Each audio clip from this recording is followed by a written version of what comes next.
Hello hi नमस्कार। आज एक नुआ कहानी सहित स्टोरी विथ प्रताप को आपण मानकु स्वागत। नेहा और सुरेश हैदराबाद रो गोटे कॉलेज रे पीजी करुथांती। दुहे ओडिशार हेले मध्य दुहे परस्पर को चिन्हि नथांती, किंतु पीजी रो 2 वर्ष भितरे खूब भल सांग पलटि जाइथिले दुहे। एई 2 वर्ष भितरे अनेक स्मरणीय स्मृति सबू गढ़ी दुहे, जहाँकि 4 दिन पई दुहींक हृदयर गोटे कोणरे साइता होई रहिबो। पीजीर फाइनाल इयर परीक्षा सरीजिबारु सेही दिन नेहा और सुरेश मिसिकी ट्रेन ले भुवनेश्वर फेरुथांती। अनेक दिन परे घर को फेरुथिबारु दुहे अत्यंत उत्साहित थांती। किछि बाट यात्रा कला परे ट्रेन गोटे स्टेशन रे पाखापाखि 15 मिनिट खंडे छिड़ा हैला। सेही समय गोटे झियो गार्ड नाली रंगर अधिक घेरा थिबा वाला गोटे लेहेंगा पिंधि नेहा और सुरेश बसिथिबा बगी भितर को प्रवेश कला। से झील देहरे गार्ड नाली रंगर लेहेंगाटी को देखी नेहार छाती रे शोई रही अनेक स्मृति जाग्रत होई जलिबा आरंभ करदेला। अतीतर अनेक गुड़िए तिक्ता अनुभूति नेहार मानसपटरे भासीगला। अच्छा सुरेश कहले देखी मते केउ रंगर ड्रेस पिंधिबाको भल लागे? पानी पी पी नेहा सुरेश को पचारला। आजिकाली सबु झील को कला ड्रेस पिंधिबाको भारी भल लागे बोधे, तमको मध्य से कला ड्रेस पिंधिबाको भल लागुथिबो। आलू चिप्स खाई खाई सुरेश उत्तर रखिला, अरे ना भूतंग परी से कला ड्रेस पिंधि किए बुलिबो मो? मते नाली रंग ड्रेस पिंधिबाकू बहुत भल लागे। पिलादिने सबू पूजा पर्वरे नाली रंगर ड्रेस आनिबा पई बापांकू कहिथाए। सबुबेले गोटे नाली रंगर ड्रेस कौन पिंधिबी भाभी भाभी बापा आउ कौनसी रंगर ड्रेस किणी आनती। मु कांदिकी तले गड़ी जाए नाली रंगर ड्रेस पिंधिबा पई। ग्रेजुएशन समय मोर एक्स प्रेमिक सिद्धार्थ मो जन्मदिन गोटे गार्ड नाली रंगर बहुत घेरा थिबा वाला गोटे लेहेंगा उपहार देथिले। जेहेतु मो जन्मदिन दशहरा दिन पड़े से लाल लेहेंगा पिंधि सिद्धार्थ सहित पूजा मेढ़ बुलिबार अनेक अभुला स्मृति अच्छी। नेहा सुरेश हाथरू चिप्स पैकेट छड़े नहीं कहला, अरे वाह अच्छा कहल से महापुरुष तेबे तुमठारू दूरे गले कहीं? निज सीट्रु उठी आसी नेहा पाखरे बसी पचारिला सुरेश। आजिकाली ए सुरेश कहीं टिके नेहा पाई बेसी व्यस्त जना पड़ुଥାଏ। सतरे खूब प्रगाढ़ थिला सेई प्रेम। मो बापांग परे जीवन रे से तृतीय पुरुष, जहाको मु जीवन ठारू मध्य अधिक भल पाए। दुहे दुई को खूब चाहूलु। दुईक घर लोक मध्य पूरापूरी राजी थिले आम संपर्क को नहीं, किंतु केजाणी कहार नजर लागिगला आम संपर्क उपरे। जोंटी मो भविष्यतर नानादी स्वप्न देखी मने मने खुशी होउतिली, हठात दिने से मते सबुदिन पई एकुटिया करी चलीगला आउ एक राइजको आउ एक नुआ जीवन आरंभ करबा। भाविथिली सारा जीवन अटकी रही तारी पाखरे, हेले से समय ताଳରେ ताଳ मिले चलीगला बहुत दूर को। किंतु मु सेठी एका स्तब्ध हो रहीगली अनेक समय धरी। किंतु विधिर विधान को किए बा बदलई पारिबो? मु मध्य धीरे धीरे बढ़िबाकू लागिली, समयर हाथ धरी जीवन बाकीतक मुहूर्त को उपभोग करिया पाई। ट्रेन झरका से पट को चाहि रही कहला, नेहा अच्छा एबे ताहले केउंटी से आउ केबे फेरिबो? कौन किछि कहिकी जाइचंती? टिके हसी पचारला सुरेश, तमे बोधे मो कथाटा बुझी पारलनी सुरेश। से चली जाइथिबा नुआ राइजर ना हेउची अफेरा राइज, जेउ राइज को गला परे मनीष आउ केबे फेरे नाही। बोधे मो हाथ धरी धरी चलिबा ठारू मृत्यु हाथ धरी चलिबा बेसी ठीक लागला ताकू।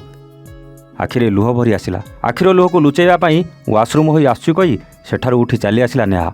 एई प्रश्न पचारी जदि मु तुमको आघात देइथाए तेबे मते क्षमा करि देबो नेहा। नेहा निज जगह को आसिलारू अत्यंत उदास कंठरे कहला सुरेश। गोटे बड़ निश्वास मारी नेहा कहला, अरे सेमिति किछि नाही, सेटा बास मो जीवन गोटे झापसा स्मृति, ता छड़ा आउ किछि नुह।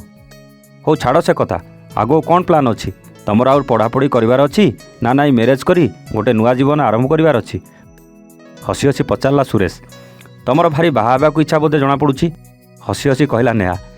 हा हा हा हाँ खोजी दियो गोटे भल सुंदरी और सर्वगुण संपन्न झीटीए। मो मम्मीर बहु खोजा चिंता पलैब। एथिसह ट्रेन भुवनेश्वर रे पहुँची जाए। आउ स्टेशन रु भासी आसुताए युवती को सुंदर कंठस्वर। यात्री माने दयाकरी ध्यान दियंतु, गाड़ी संख्या 12704 फलकनामा एक्सप्रेस वर्तमान प्लाटफर्म नंबर 3 रे पहुँचुची। एबे ट्रेन रु जिबार अछि ना नाई एठी अटकी रहिबार अछि तमकू? व्यंगात्मक सहित पचारिला सुरेश। तुमे बुझिल कि सुरेश अति गोटे होछ, एबे साहाय्य कर मते ई टॉली बैग काढ़िबारे। हसी हसी नेहा उत्तर देला। स्टेशन रु बाहरला बेलू राति पाखापाखि 9ଟା ହୋଇଯାଇଥାଏ। ସେତେବେଳକୁ ଭୋକ ମଧ୍ୟ ଜୋର ଲାଗିଥାଏ। ସେଥିପାଇଁ ପାଖରେ ଥିବା ଗୋଟିଏ ହୋଟେଲରେ ଦୁହେଁ ମିଶିକି ଡିନର କଲୁ। ଡିନର କରିସାରି କଥା ହଉ ସୁରେଶର ବସ୍ ସମୟ ହୋଇସାରିଥିଲା। ନେହା, ତମେ ଏ ହୋଟେଲରେ ଟିକେ ବସିଥାଅ, ମୁଁ ଏମିତି ଗଲି ଆଉ ଆସିଲି। ତରବର ହୋଇ ସୁରେଶ ନେହାକୁ କହି ପାଖରେ ଥିବା ଗୋଟେ ଗିଫ୍ଟ ଦୋକାନକୁ ଦୌଡ଼ିଲା। କିଛି ସମୟରେ ନେହା ଦେଖିଲା ସୁରେଶ ନିଜ ହାତରେ ଗୋଟେ ବଡ଼ ଚକୋଲେଟ୍ ଆଉ ଗୋଟେ ଟେଡି ଧରି ତା ପାଖକୁ ଧାଇଁ ଆସୁଛି। ଏଇ ଯୋଡ଼ିକ ତମ ପାଇଁ ନେହା, ନିଅ ଧର ତମ ଜିନିଷ, କେଜାଣି ପୁଣି କେବେ ଯାଇ ଆଉ ଦେଖା ହେବ ଜୀବନରେ। ଆଚ୍ଛା, ଗୋଟେ କଥା କହିଥାନ୍ତି ତୁମକୁ, ହେଲେ କେମିତି କହିବି ଜାଣିପାରୁନି। ଖୁବ୍ ବିବ୍ରତ ହୋଇ କହିଲା ସୁରେଶ। ଏମିତି କ'ଣ ଅଛି ତମ ମନରେ ଯେ ମୋତେ କହିବା ପାଇଁ ଏତେ ଭାବୁଛ? ମୁଁ ଟିକେ ଶୁଣେ, ମନ ଖୋଲି କୁହ, କ'ଣ କହିବାକୁ ଚାହୁଁଛ? ହସି ହସି ପଚାରିଲା Neha. Neha, I love you, serious ହୋଇ କହିଲା ସୁରେଶ। ନେହାର ହସ ଠପକି ବନ୍ଦ ହୋଇଗଲା। ହଠାତ୍ ହୃଦୟରେ ଗୋଟେ ଅଜଣା କମ୍ପନ ସୃଷ୍ଟି ହେଲା ଭଳି ଅନୁଭବ ହେଲା। କିଛି ମୁହୂର୍ତ୍ତ ପାଇଁ ପୁରାପୁରି ପଥର ପାଲଟିଗଲା ସେ। ସୁରେଶକୁ ଆଉ କିଛି ନ କହି ନିଜ ବ୍ୟାଗ୍ ଧରି ଏକମୁହାଁ ହୋଇ ସେ ଚାଲି ଆସିଲା ସେଠାରୁ। ବର୍ଷେ ଖଣ୍ଡ ବିତିଗଲା। ନେହା ଭୁବନେଶ୍ୱରରେ ଗୋଟେ କଲେଜରେ ଅଧ୍ୟାପିକା ରୂପେ କାର୍ଯ୍ୟ କରୁଥାଏ। ଏହି ବର୍ଷକ ଭିତରେ କେବେ ହେଲେ କୌଣସି ପ୍ରକାରର ସମ୍ପର୍କ ନାହିଁ ନେହା ଆଉ ସୁରେଶଙ୍କ ଭିତରେ। ଅଦିନିଆ ମେଘ ପରି ହଠାତ୍ ଦିନେ ସନ୍ଧ୍ୟାବେଳକୁ ଗୋଟେ କୋରିଅରବାଲା ଆସି ନେହାର କବାଟ ଠକ୍ ଠକ୍ କଲା। ନେହା କବାଟ ଖୋଲିବାରୁ ଦେଖିଲା ଜଣେ କୋରିଅରବାଲା ଛିଡ଼ା ହୋଇଛି। ମ୍ୟାମ୍, ଆପଣଙ୍କ ପାଇଁ ପାର୍ସଲ ଅଛି। ମୋ ପାଇଁ ପାର୍ସଲ? କିଏ ପଠାଇଛି? ବୋଉ କି ବାପା ତ କେବେ କିଛି କୋରିଅରରେ ପଠାଇବାର ନାହିଁ। ପାର୍ସଲଟି ଗ୍ରହଣ କଲା। ପରେ ଯେତେବେଳେ ନେହା ପାର୍ସଲ ଉପରେ ଲେଖାଥିବା ନାଁ ଓ ଠିକଣା ପଡ଼ିଲା, ତା ପାଦ ତଳୁ ମାଟି ଖସିଗଲା। ଥରି ଉଠିଲା ସର୍ବାଙ୍ଗୀନ ଶରୀର। ସୁରେଶ ମହାପାତ୍ର, ବାଲିଗୁଡ଼ା, ଫୁଲବାଣୀ।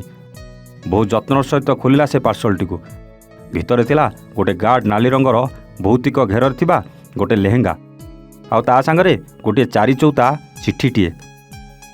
ବହୁତ ସାହସ କରି ଥର ଥର ହୋଇ ଖୋଲିଲା ସେ ଚିଠିଟିକୁ ନେହା।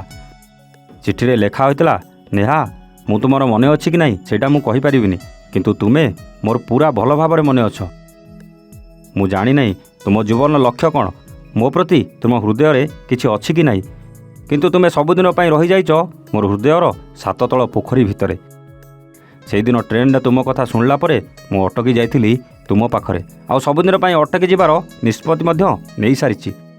ସବୁଦିନ ପାଇଁ ତୁମକୁ ଆଉ ତୁମ ଦୁଃଖଭରା ସ୍ମୃତିକୁ ନିଜର କରିବାକୁ ଚାହେଁ। ମୁଁ ତୁମ ଭବିଷ୍ୟତରେ ଖୁସିର କାରଣ ଓ ଦୁଃଖର ଭାଗିଦାର ହେବାକୁ ଚାହେଁ।